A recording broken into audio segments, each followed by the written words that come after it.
Sold your worthless business for $350,000. My brother's text read. The family needs the money more than you. You've turned it into a circus. No one even knows who you are anymore. I stared at the message, not in shock, but in silence, the kind that simmers just before something erupts. Because the business he called a circus was my life. It had my name on the papers, the title, the founding documents, not his. I had rebuilt it from the dust of Dad's debts, from the ashes of unpaid taxes and employees who nearly walked out. I modernized it, made it thrive, turned it from a dusty furniture showroom into a city landmark where families gathered, artists displayed their work, and our little coffee corner was voted best new spot 2 years in a row. And now, without my knowledge, he had sold it.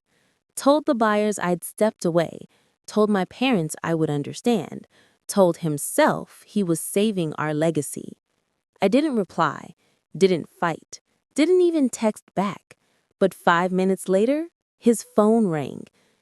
I know because the buyer, a sharp-suited investor from downtown, called him directly. Sir, why did you sell the city's most valuable business without the actual owner's consent? Why is her signature missing from the contract? That sound he made, that moment of stammering silence, was louder than any revenge. My name is Delaney Ford. I'm 33. And if you think you know how this ends, stay tuned. Because when you steal from a woman who built something from nothing, you'd better hope she stays quiet. I didn't. He called me 6 times that night. I let every call ring out, let his voicemails pile up like junk mail I never asked for. Because the moment you try to sell something you didn't build, you don't get to beg for clarity, especially not from the woman you erased. The buyer, Mr. Hallberg, was already one step ahead. By morning, I had an email from his legal team. Subject line, urgent, confirming true ownership. I replied with scanned documents, articles of incorporation, tax IDs, my name across every file, signature, stamp, date. They were stunned, polite but rattled. Hallberg called me directly. Miss Ford, I want to apologize. I was told the business was under joint family ownership. I now realize that was false. It wasn't a mistake, I said calmly. It was a theft wrapped in confidence. He paused, then asked, "What would you like us to do?" I answered without hesitation. Void the sale and forward me the fraudulent documents he signed. That evening, I sat at my desk, sipping black coffee, scrolling through my brother's signature, the one he'd forged badly. I remembered how he used to fake mom's signature on excuse notes in high school. Some habits never leave a man who's never faced consequences. But this time, he'd made the mistake on a document worth 6 figures. And I wasn't just his sister anymore. I was the woman who owned the building, the logo, the brand, the proof. He thought I was quiet because I was weak. He forgot. Sometimes silence is just strategy. By Friday morning, the fallout began. My brother's name trended on local business forums. Fraudulent sale attempt at Ford and Company. The headlines weren't explosive, but they were clear. And in our town, clear is all it takes. He tried to spin it, of course, posted a message online. Just a misunderstanding between siblings. Nothing legal. We're working it out as a family. I read it while drinking tea from the CEO mug he once mocked. Too flashy, he had said. You're just a glorified manager. Turns out, glorified managers keep receipts and backups and timelines. That same afternoon, my attorney filed a formal cease and desist, including the forged signature, timeline of communications, and a polite warning. Further action will include criminal investigation and civil damages. I didn't want to sue my brother.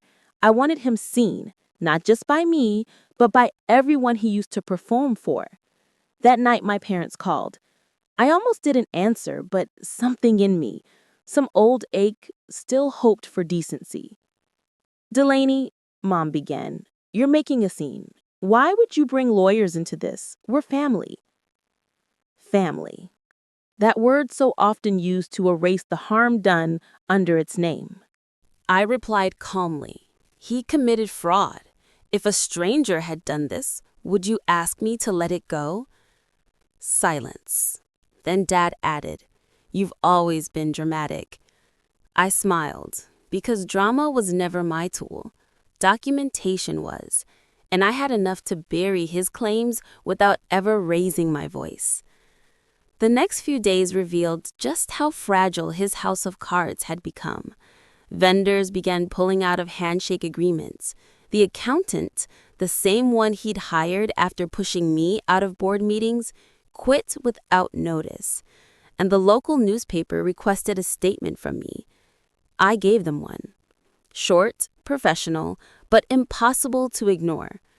Ford & Company has always been a symbol of reinvention and resilience. That will not change because someone tried to sell a legacy they never earned. The article ran under the headline, "Founder Speaks Out After Attempted Family Fraud." I didn't read the comments. I didn't need to. The shift had already begun. Customers started tagging me in photos again. Former staff members emailed asking if I was rehiring. Even the mayor's office sent a card. "We're proud to have you as part of the small business community." And just like that, the silence I'd once feared became my shield. Not emptiness, not exile, but space. A space they no longer had access to. Then came the final message from my brother. No apology, no explanation, just one line. "Hope you're happy destroying your own blood." I stared at it, and for once I felt nothing, because he wasn't my undoing. I was his mirror. The proof that building something yourself means you don't need to steal. You just need patience. He inherited entitlement. I built ownership, and I had no intention of handing either over. Weeks passed. The noise settled, but something had shifted permanently. One morning, I walked into Ford & Company to find a handwritten note slipped under the door. No name, no greeting, just words written in shaky, familiar handwriting. "We didn't know how to support you without controlling you. You were always too quiet, too capable, and that scared us." There was no signature, but I knew it was from my mother. I didn't cry. I didn't frame it. I folded it in half and placed it in the drawer where I keep permits, fire codes, and emergency plans. Because it wasn't closure, it was an admission of fear, not regret. And fear never built anything real. That afternoon, I hosted a free workshop for young women starting businesses. I stood before a room full of strangers and told the truth. Not the headlines, not the family version, just the quiet journey. How I cleaned the showroom floor with my bare hands, how I rebuilt a brand while dodging insults from people who shared my DNA, and how the hardest part wasn't betrayal. It was believing I had the right to succeed without their permission. When I finished, a girl in the front row raised her hand. "Weren't you scared?" she asked. I smiled. "Every day," I said. But fear didn't own this building. I did. They clapped. Not loud, not performative, just enough to fill the room with belief. And I realized I was no longer defending what I'd built. I was living in it. By spring, the business was busier than ever. The upstairs loft I'd once used for storage now hosted weekly meetups. Entrepreneurs, artists, women starting over. No suits of armor either. Just stories shared openly, with no one talking over them. That's when a message came in from my father. Not a call, not a visit, an email. "Delaney, I read the article. I didn't know you were doing all this. It's impressive. I just wish you hadn't turned this into a public spectacle. You know how people talk. Your brother's not doing well. He feels betrayed. Says he's lost everything. You've always been the calm one. I hope you can extend some grace. There it was again, the script. Grace from me, excuses for him. I didn't reply, but I opened the folder on my desktop labeled "In Case They Rewrite History." Inside were the forged contract, the buyer's email, the newspaper headline, and a photo of the original deed with my name in bold print. I wasn't keeping it for revenge. I was keeping it for truth. Because they weren't just uncomfortable with my success, they were terrified of my proof. They were stunned that I had proof of what they'd tried to bury. You can't gaslight someone who documents. You can't silence someone who doesn't need your platform. That night, I added something new to the store's front window, a sign that read, "Locally built, woman-owned, family not required." And the next day, we sold out of everything. The more I grew, the more invisible they became, not out of malice, but by consequence.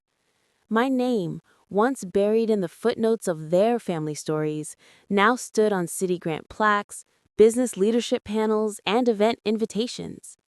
Meanwhile, my brother disappeared from view. Word spread quietly. Vendors wouldn't work with him.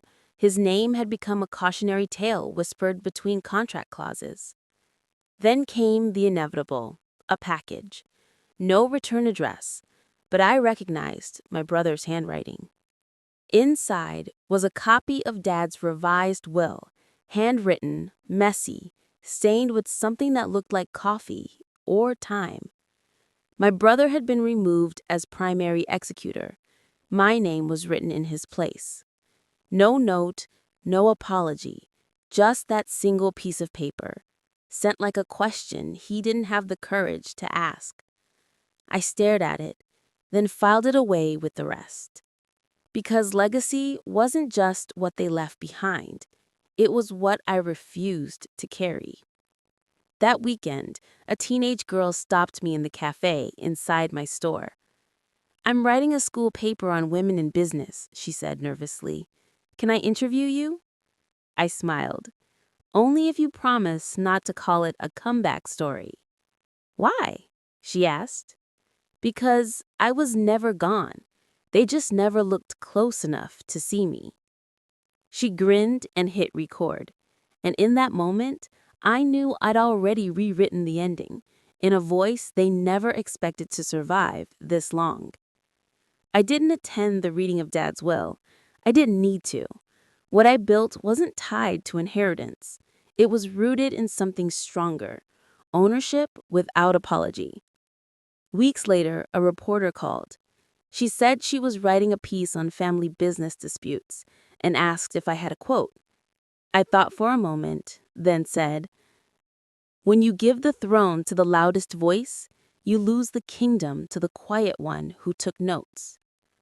She paused, then whispered, "That's your story, isn't it?" I didn't confirm. I didn't need to. That spring, I was honored at the city's annual entrepreneurship gala.